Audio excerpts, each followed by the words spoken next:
I was so wrong. My trailer speculation was so wrong.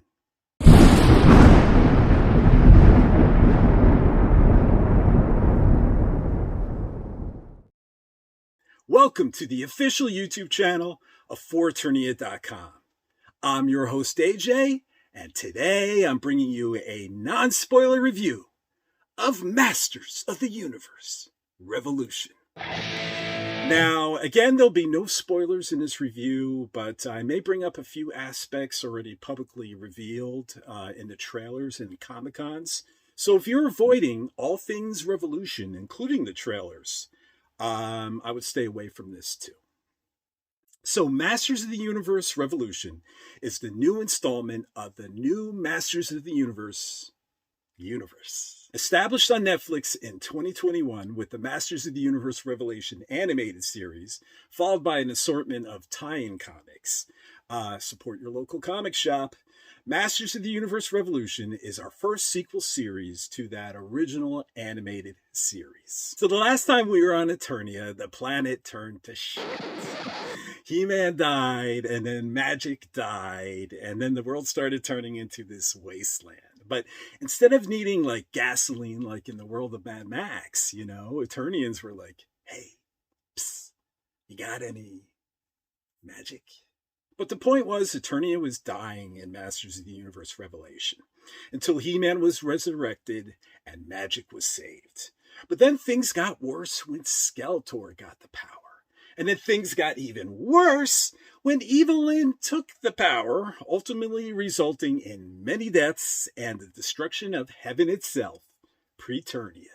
All while Motherboard and her crazy technocult was using the technovirus to slowly take over Eternia, while everyone else was like, focused over here.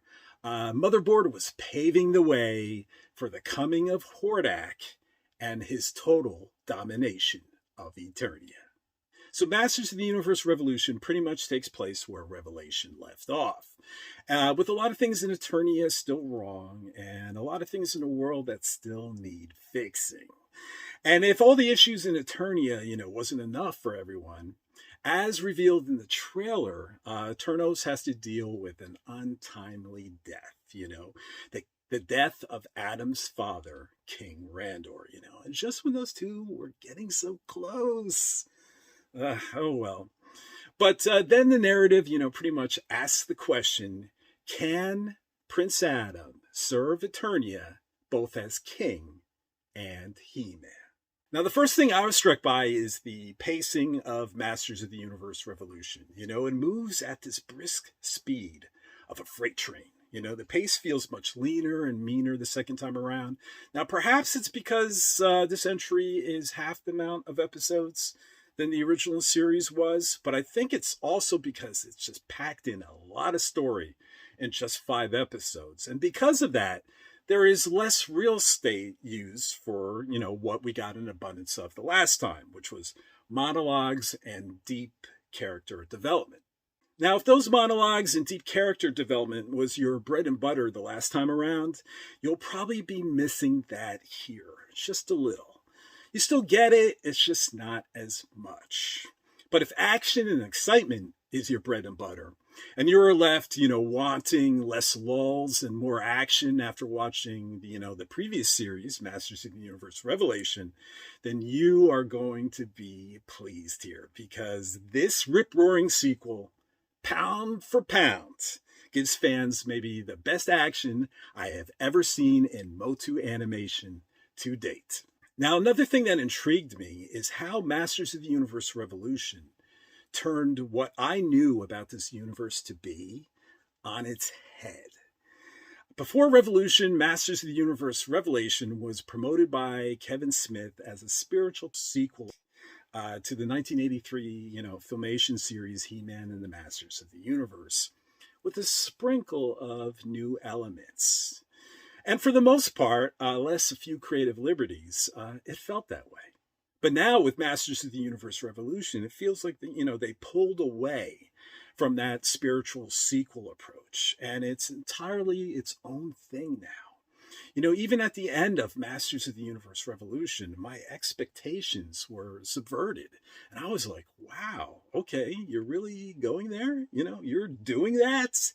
And it's so cool and not what I personally expected, but I ultimately love it. But if you're a diehard fan with strict ideas how this universe should be, how Eternia should be, it's best to wipe that clean and go in without any preconceived notions, of how this character, this item, this universe should work and where it should remain. And if you do that, I think you'll have a great experience. Now let's talk the cast.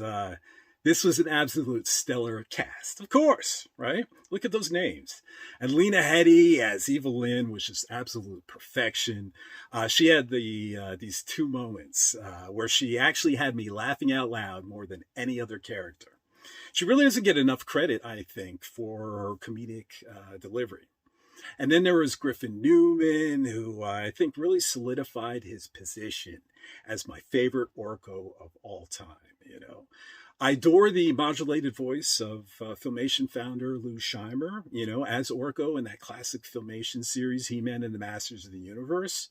But Griffin is all natural, and he's just perfect here. Now, Mark Hamill as Skeletor. Would you please give this man an Emmy Award already?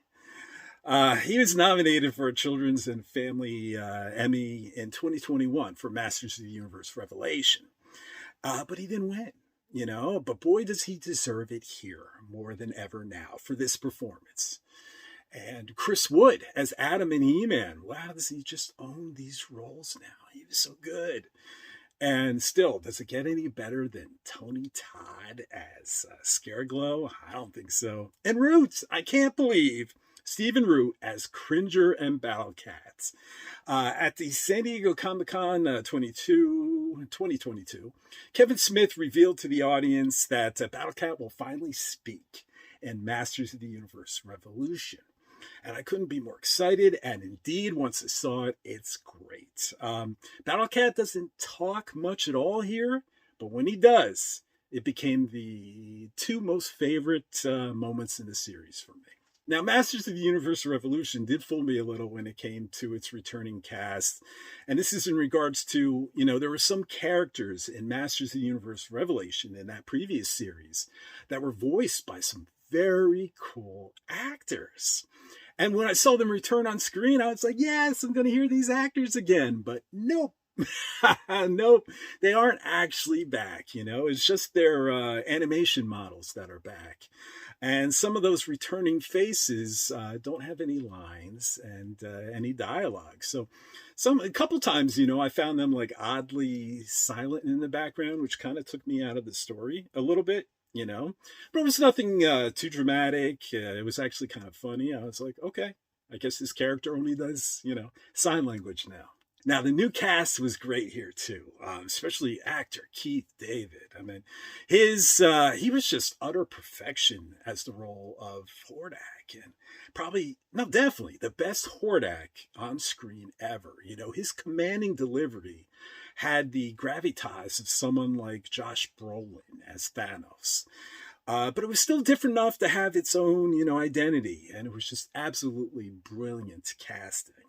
And then Meg Foster as Motherboard. I mean, she was great. She was equally brilliant. And I really liked how she sounded off against Mark Hamill as Skeletor in scenes. It was just really cool. And then Gwildor, the voice of Gwildor, that was great too. And, as a fan of the 1987 live action movie, I still can't believe Gwildor returned to MOTU and is in this series. And that was just great. And I think Melissa Benoist did a good job replacing Sarah Michelle Gellar as the new Teela in the series for the most part. Once in a while, I did find her line delivery here and there needing a little bit more nuance in just a few areas. But overall, I think she did a very good job. And there was one voice character here, and I just won't mention it, that actually received voice modulation. And that really surprised me, because I'm not saying it wasn't good. It was. But I think from the most part, everyone's voice was just completely natural up to this point. But now in Revolution, looks like there's some modulation. But what shocked me, what surprised me, what totally floored me was how much I loved the character that William Shatner played.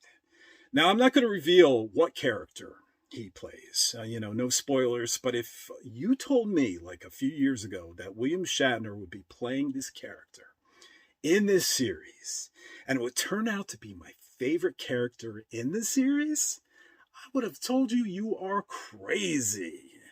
Never going to happen, but somehow it works. It feels like it shouldn't work to me, but with the great writing of this character and then the magnificent line delivery of William Shatner, I was floored. I was so impressed, and suddenly a surprise character that I don't normally favor became a favorite of mine, just like that. So bravo. Another surprise for me was even though Masters of the Universe Revolution was half as long as its predecessor, the costume changes that our main characters endured was twice as much.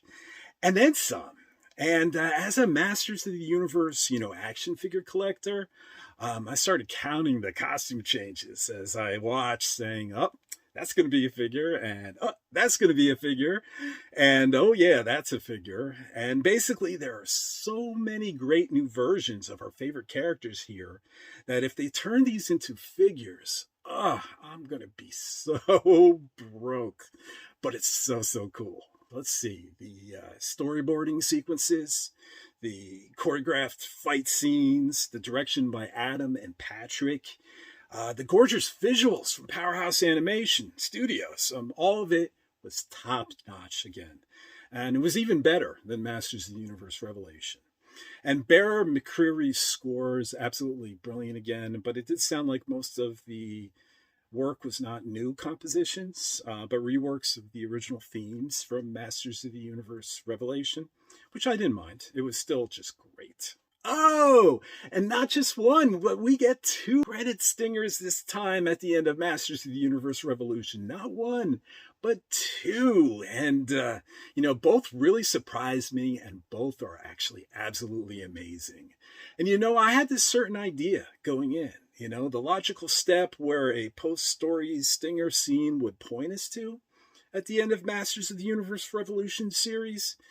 And where we would go if we were lucky enough for Netflix and Mattel to make a 3rd and final entry to this trilogy. But like my trailer speculation, I was wrong again. But you know what? I'm happy I was wrong, Both stingers, especially the final one, is going to blow your mind. It kind of was teased in the middle of the series, but it comes out like full force at the end of episode 5 in this credit stinger, and I can't wait for you to see it. I mean, I think people are going to go crazy, and I have to do a spoiler review after this when it's time so we can talk about it. All right, so what did I think of Masters of the Universe Revolution? All in all, I absolutely adored it. Did I like it better than Masters of the Universe Revelation? I think there are like 2 different animals, those shows. One is more Shakespearean and introspective, and the other one is more like Braveheart and surface level, but epic. And I truly love them both for different reasons. But I really came away cheering for Masters of the Universe Revolution. And that's probably the best way to describe my reaction while watching this. Cheering, yeah! And this new entry of the Netflix age of Masters of the Universe is definitely a real crowd pleaser. And I predict there's going to be a lot less feeling of disappointment for anyone watching this show versus the last time around. Plus, it's got tons of He-Man. It's got tons of that guy right there in this show. So you're just absolutely going to love it. So this series is available on Netflix this January 25th, 2024. And it's a high recommend from me. So that's it. I want to thank you all for watching. And by the power of Grayskull, we'll see you next time. Bye, everyone.